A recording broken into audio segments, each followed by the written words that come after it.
So tuli wano ekitulese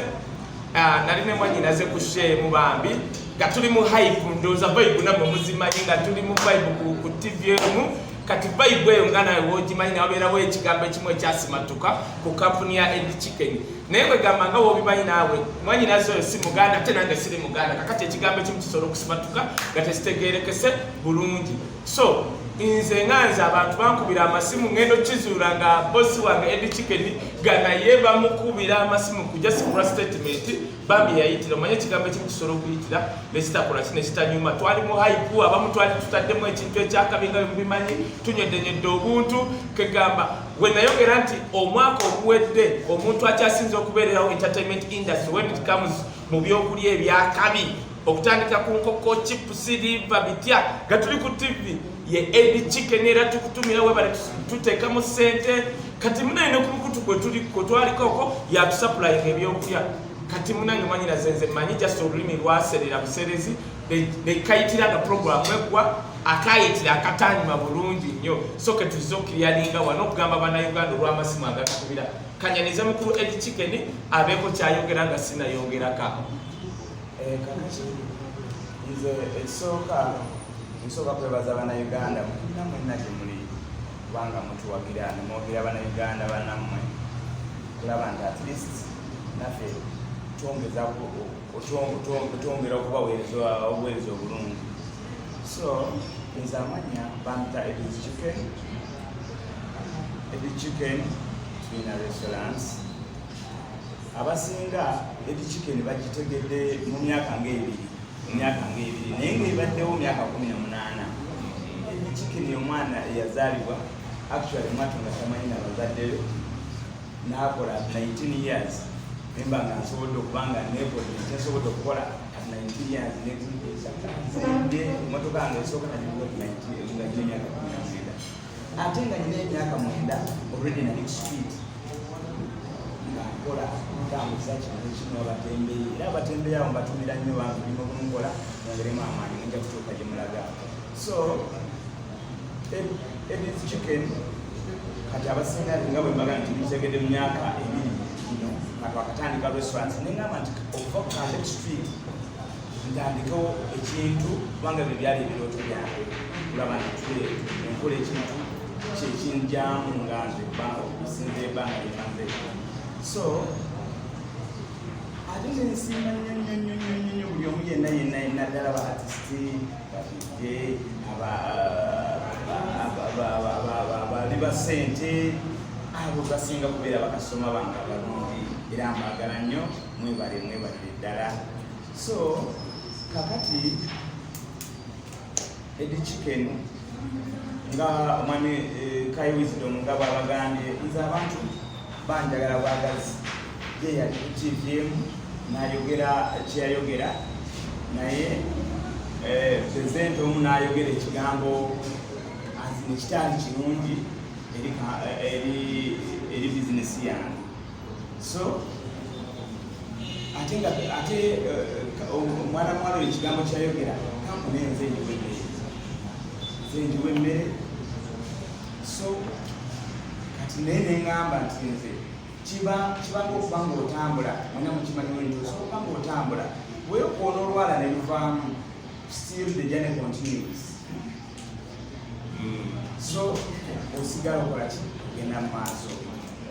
kati n'olwekyo nze awo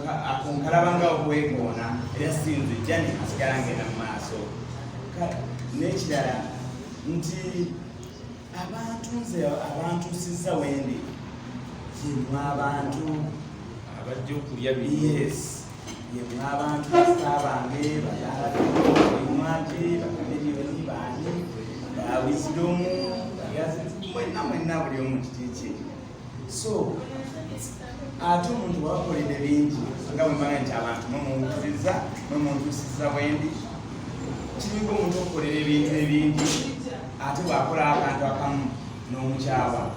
ebasinkola ntuufu kubanga buli omu yenaasobya. So nze sina buzibu na pulezidenti oyo okusinzira kyayogedde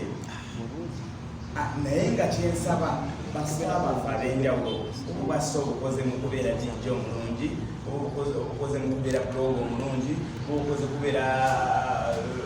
omunyigo omulungi nga Palaso obanga Kabiri obanga ani obanga Bedenga obanga Buboy basa bona obukoledde tuyambe abantu banaffe kulaba nti sife tulina eddoboozi ate era Katonda yina ensonga lwaki abantu wadde eddoboozi tuyambe banaffe nga tukozesa eddoboozi lyaffe nekulaba nti bagenda mu maaso so sikubaza wansi kubanga Katonda abakuwadde ekitone ekyo kulaba nti atlisto oyambako abantu abalakula nti bakolaki bagenda mu maaso so nga nayengera okubategeeza nti Eddy Chicken nanyini wa Eddy's Chicken Restaurants nze actually nze nanyini wa Eddy's Lounge balegenda okubeera eyakabi nga twetekera omukulembeze okutugulawo nenyiza y'abantu bange abalungi neŋamba nti abantu bange baagala nnyo okusanyuka neŋamba nti kati tuyakola ina ekintu ekipya tulaba nti at least abantu baffe tuli nabo tiri so nga bwe mbagambye nti Eddy's Chicken ffe wetuli kuweereza abanauganda naye nga nsiima nnyo nyongera okusiima nammwe abanamawulire kati nze abantu muganda basimu bankubira waki omuntu ayogera ebintu ebifaanana bwe kityo bizinesi eyo okusinziira we twakulabira abamu nga mu mundabye emyaka 18 nga ndi kusupiita okwo njokya enkoko abaana be nasomanga nabo ku London College ntwaddawo unusi Eddy baliwo mukka biki naye nga at the end of the day basanyukira nnyo ekintu kyentuuseeko kulaba nti at least kenkola sawa kantu wentuuse kati buli omu yenna anenyumirizaamu so n'ekirala mbadde nsaba actually gye bujja nalowoozezza ne ngamba tusinzire abantu kintu laavu gye mumpadde era waliyo n'abantu ab'enjawulo naddala abayimbi omuntu agenda nayimba oluyimba netuzaamu amaanyi nga tumanyi abantu inspiringa abantu bangi nnyo naddala nze nina abayimbi bange manyi nti bulungi yayimba oluyimba mu butuufu n'omulala naye bwati bwawulira bwalaba akayimba kamuzaamu amaanyi okukola gakola basibibweko kubanga ffe tuinspirinze nnyo okulaba nti at least tutuuse we tuli so gye bujja n'ebyo mugenda kuba mubiraba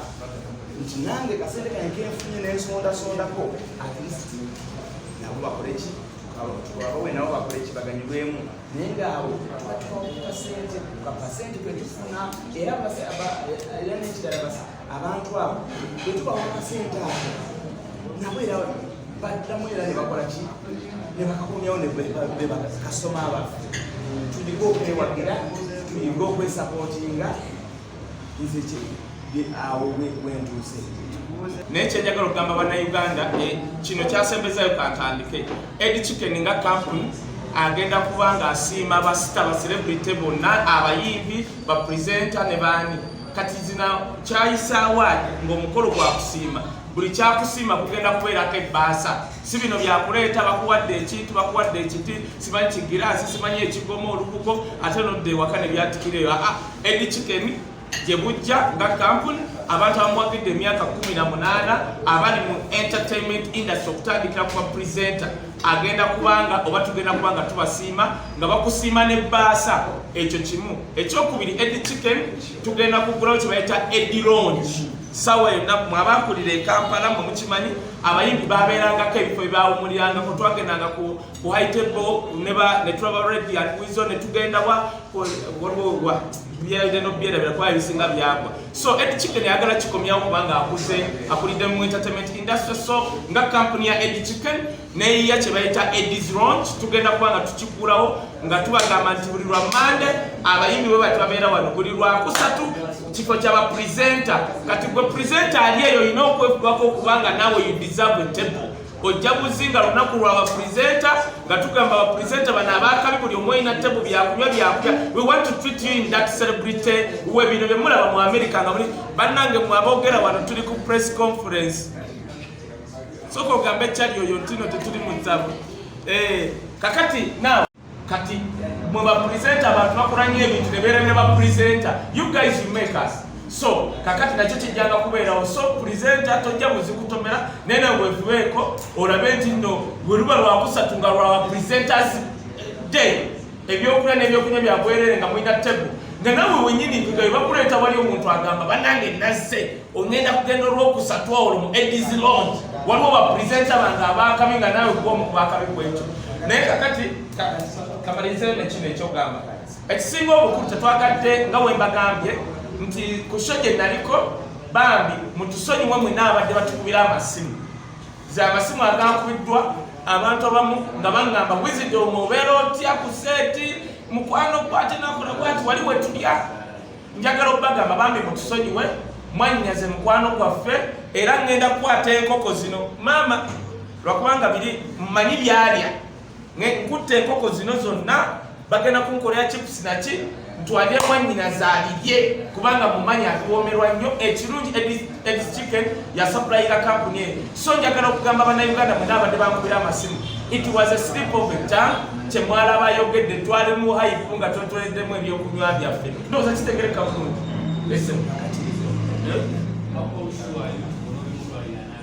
mugendera ye akimanyi nti no tuli wano era kuba twagala kulongoosa bambi ekyo ekyayitamu era ayagala okugamba nti banaye ekyo kyayitamu buyisi bane temunkubira nnyo masimu kyayitamu buyisi just kubanga bano be batusuplayinga ekirungi n'abagambye nze siri muganda nnyo ne mwannyinaze hype mugenda kukola ebyokulya era bampadde enkoko 3 omanya ennyumirwa nnyo enkoko nerimba esebe n'ekirala nekisinga obukulu Eddy ono asinga kuliisa basita baserebu serebu wajja bwati ne bamulwisawo n'abaako kyayogedde aba tayombye serebu ze serebu mwe bantu